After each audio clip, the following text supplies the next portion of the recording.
ദിനവൃത്താന്തം രണ്ടാം പുസ്തകം അധ്യായം 22.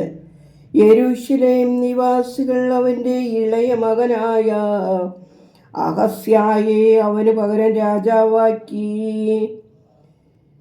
അറബികളോടുകൂടെ പാളയത്തിൽ വന്ന സൈന്യം മൂത്തവരെയെല്ലാം കൊന്നുകളഞ്ഞിരുന്നു.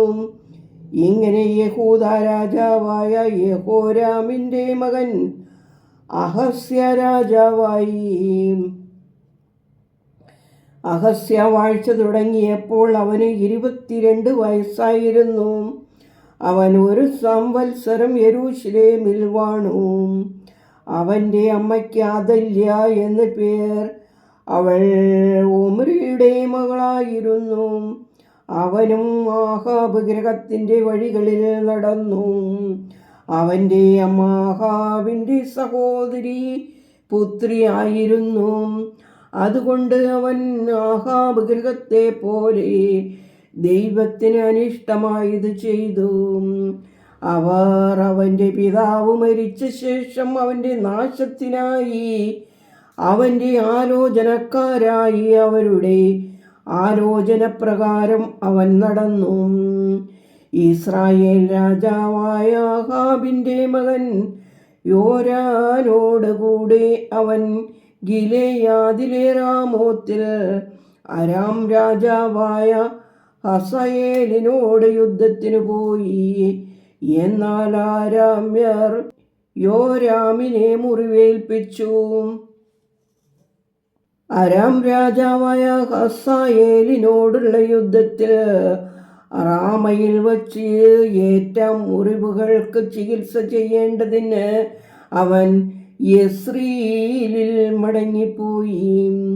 യഹൂദ രാജാവായ യഹോരാമിൻ്റെ മകൻ അസറിയ അഹാബിൻ്റെ മകനായ യഹോരാം സുഖമില്ലാതെ കിടക്കുകയാൽ അവനെ കാണുവാനായി യെസ്രിയേലിൽ ചെന്നു. യോരാമിൻ്റെ അടുക്കൽ ചെന്നത് അഹസ്യായ്ക്ക് ദൈവഹിതത്താൽ നാശഹേതുവായി ഭവിച്ചു.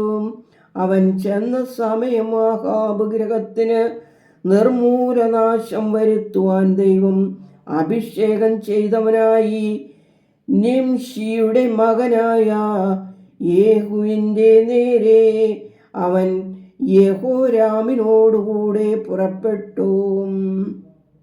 യേഹു ആഹാബ് ഗൃഹത്തോട് ന്യായവിധി നടത്തുമ്പോൾ അവൻ യഹൂദ പ്രഭുക്കന്മാരെയും അഹസ്യായ്ക്ക് ശുശ്രൂഷ ചെയ്യുന്നവരായ അഹസ്യായുടെ സഹോദരന്മാരുടെ പുത്രന്മാരെയും കണ്ട് അവരെ കൊന്നു.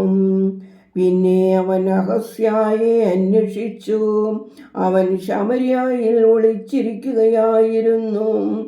അവർ അവനെ പിടിച്ച് യേഹൂവിൻ്റെ അടുക്കൽ കൊണ്ടുവന്നു കൊന്നു. പൂർണ്ണ ഹൃദയത്തോടെ ദൈവത്തോട് പ്രാർത്ഥിച്ചിരുന്ന യഹോശാഫാത്തിൻ്റെ മകനല്ലോ എന്ന് പറഞ്ഞു അവർ അവനെ അടക്കം ചെയ്തു. ഇങ്ങനെ അഹസ്യായുടെ ഗൃഹത്തിൽ ആർക്കും രാജ്യത്വം വഹിക്കുവാൻ ശക്തിയില്ലാതെയായി. അഹസ്യായുടെ അമ്മയായ അദല്യ തൻ്റെ മകൻ മരിച്ചുപോയി എന്ന് കണ്ടിട്ട് യഹൂദാഗ്രഹത്തിലെ രാജസന്തതിയെല്ലാം നശിപ്പിച്ചു. എന്നാൽ രാജകുമാരിയായ യഹോശബത്ത് കൊല്ലപ്പെടുന്ന രാജകുമാരന്മാരുടെ ഇടയിൽ നിന്ന് അഹസ്യായുടെ മകനായ യോവാശിനെ മോഷ്ടിച്ചെടുത്തു. അവനെയും അവൻ്റെ ധാത്രിയെയും ഒരു ശയനഗൃഹത്തിൽ ആക്കി. ഇങ്ങനെ യഹോരാം രാജാവിൻ്റെ മകളും യഹോയാദ പുരോഹിതൻ്റെ ഭാര്യയുമായ യഹോശാബത്ത്, അവൾ അഹസ്യായുടെ സഹോദരി അദല്യ, അവനെ കൊല്ലാതിരിക്കുവാൻ അവനെ ഒളിപ്പിച്ചു. അവൻ അവരോടുകൂടെ 6 സംവത്സരം ദൈവാലയത്തിൽ ഒളിച്ചിരുന്നു. അദല്യാദേശം വാണു. ദൈവമേ സ്തുതി നിനക്ക് യോഗ്യമാകുന്നു. പാർക്കുമോ